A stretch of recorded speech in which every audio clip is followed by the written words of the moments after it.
जोर जोर जोर-जोर से से हवाएं हवाएँ चल चल रही रही थी। थी।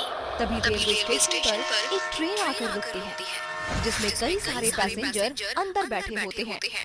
लेकिन लेकिन कोई भी कोई भी आदमी आदमी उस उस ट्रेन से ट्रेन से बाहर नहीं बाहर नहीं उतरता। उतरता। सभी सभी लोग लोग अपनी अपनी खिड़कियां खिड़कियाँ बंद कर बंद कर लेते हैं लेते हैं कि कि तभी तभी अंदर से अंदर एक से एक औरत औरत अपने अपने पति से पति से कहती है, कहती है, सुनिए जी, सुनिए जी, इस इस स्टेशन पर स्टेशन कोई पर कोई उतर नहीं उतर रहा। नहीं रहा। ट्रेन ट्रेन आगे क्यों आगे नहीं क्यों बढ़ नहीं रही? बढ़ रही? और और सबने सबने अपनी अपनी खिड़कियां क्यों खिड़कियाँ बंद क्यों कर बंद ली? कर ली? कितनी कितनी गर्मी हो गर्मी रही हो है, रही है, ऐसे तो ऐसे मेरा तो मेरा दम घुट दम घुट जाएगा। जाएगा। उसकी उसकी बात बात सुनकर सुनकर तभी तभी एक एक बूढ़ा बूढ़ा आदमी आदमी कहता है, कहता है, चुप करो, कुछ मत कहो। अगर अपनी और हमारी जान की सलामती चाहती हो तो भगवान के लिए चुप रहो। वो दोनों चुड़ैल बाहर ही है अभी। तभी तभी उनके उनके आगे आगे वाले वाले वीआईपी वीआईपी डब्बे में डब्बे में एक एक परिवार होता परिवार है होता है, जो जो नैनीताल से नैनीताल से अपने अपने गांव गाँव सहारनपुर जा सहारनपुर रहा जा होता रहा है। होता है। लेकिन लेकिन एक एक राघव राघव नाम का नाम का लड़का लड़का मैंने पहली बार किसी स्टेशन पर इतना सन्नाटा देखा है। राघव को राघव को वहाँ वहाँ एक कूड़ा उठाने वाली और एक चाय बेचने वाली के अलावा और कोई नहीं दिखता। तभी उसके पास चाय वाली औरत आती है। चाय, गरम चाय वाली, चाय गरम, चाय वाली। साहब, गर्मा गर्म चाय ले लो चाय। अरे सुनो, कितने की चाय है? साहब, केवल 10 रुपए की ऐसी चाय आपने कहीं नहीं पी होगी। राघव अपनी खिड़की से हाथ निकालकर उस औरत से चाय लेने लगता है, लेकिन वो औरत राघव का हाथ पकड़ लेती है और देखते ही देखते वो एक भयानक चुड़ैल बन जाती है। चुड़ैल, भगवान, ये चुड़ैल कहाँ से आ गई? बचाओ, अरे मुझे कोई बचाओ। चुड़ैल राघव का हाथ काट देती है, जिसके बाद कूड़ा उठाने वाली चुड़ैल उसकी मुंडी काट कर अपने बोरे में डाल लेती है। नहीं छोड़ूंगी, किसी को भी नहीं छोड़ूंगी, सबके सब मरेंगे। राघव के चिल्लाने की आवाज सुनकर डब्बे के सभी लोग जाग जाते हैं और ट्रेन के सभी पैसेंजर बहुत डर जाते हैं। और ट्रेन के चलने के बाद वो बूढ़ा आदमी उस औरत को बताता है, ये कुछ महीने पहले की बात है। संबलपुर गांव से दो बहनें रीता और सीता शहर जा रही होती हैं।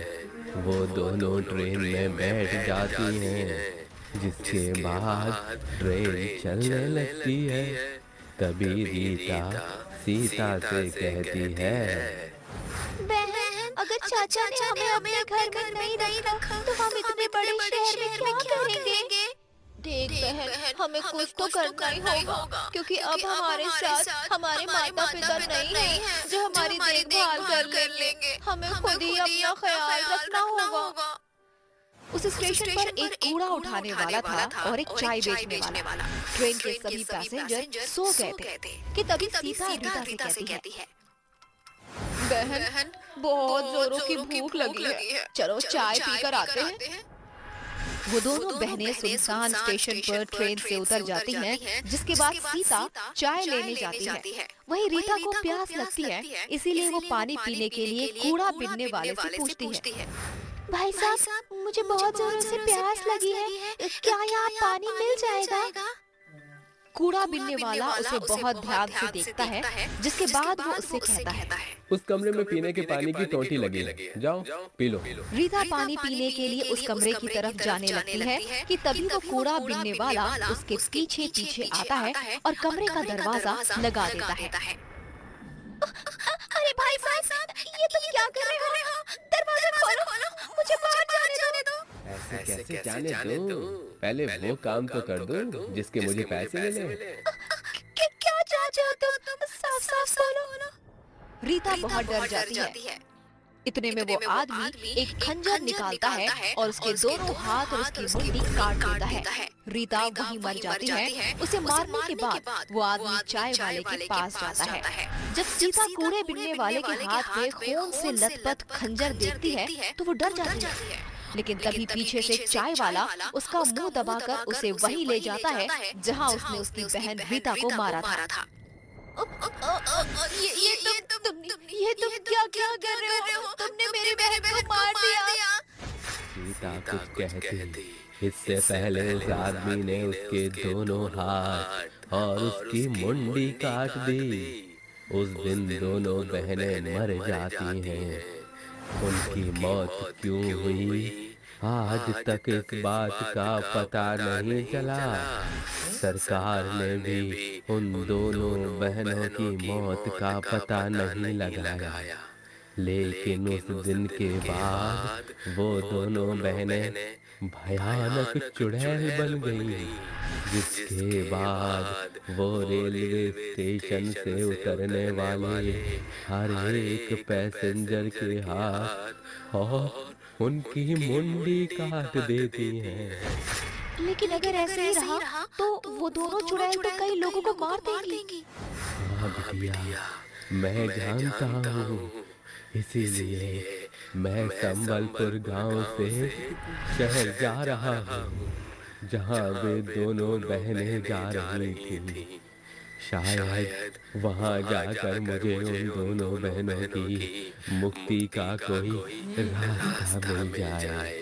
वो बूढ़ा आदमी शहर में उन दोनों बहनों के रिश्तेदार यानी उनके चाचा जी के घर जाता है, जहाँ उसे पता चलता है कि उसके चाचा कुछ समय पहले ही गुजर चुके हैं। तभी रीता सीता की चाची उर्मिला उस बूढ़े आदमी से कहती है, बाबा, मैं ज्यादा कुछ नहीं जानती, लेकिन अपने पति को हमेशा किसी बात को लेकर परेशान देखा करती थी और मरते समय उनकी जेब से ये एड्रेस मिला था मुझे, शायद आपके किसी काम आ जाए। वो बूढ़ा आदमी उस एड्रेस पर पहुंच जाता है, जहां उसे एक बहुत ही जाने माने तांत्रिक बाबा मिलते हैं, जो उस बूढ़े आदमी से कहते हैं, उन दोनों बहनों की मौत उनके चाचा नत्थू लाल ने करवाई थी। वो चाहते थे कि उनके मरने के बाद गांव की सारी जमीन वो हड़प ले, लेकिन उन दोनों बहनों की मौत के बाद वो दोनों चुड़ैल बन गई और नथुलाल को रेलवे स्टेशन की कहानी पता चली तो उसे डर के मारे हार्ट अटैक आ गया। बाबा, मेरी मदद करो, उन दोनों बहनों को मुक्ति दिलाने में। उन्हें मुक्ति नहीं मिली तो वो ऐसे ही सबको मारती रहेंगी। वो बूढ़ा आदमी तांत्रिक बाबा को रेलवे स्टेशन लेकर जाता है और जैसे ही रात के 3 बजते हैं, वो दोनों चुड़ैल सामने आते हैं और जोर जोर से हंसने लगते हैं। चले जाओ यहाँ से, ये रेलवे स्टेशन मेरा है, मैं सबको मार दूंगी।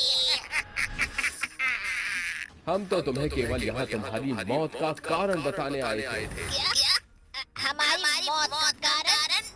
तांत्रिक उन दोनों को उनकी मौत का कारण बताता है, जिसे सुनकर वो दोनों रोने लगती हैं। तभी तांत्रिक बाबा उसके चाचा नाथूलाल की आत्मा को बुलाते हैं और इसके बाद नाथूलाल गिड़गिड़ाते हुए दोनों चुड़ैलों से माफी मांगता है। बिटिया, हमका माफ कर दो, हमसे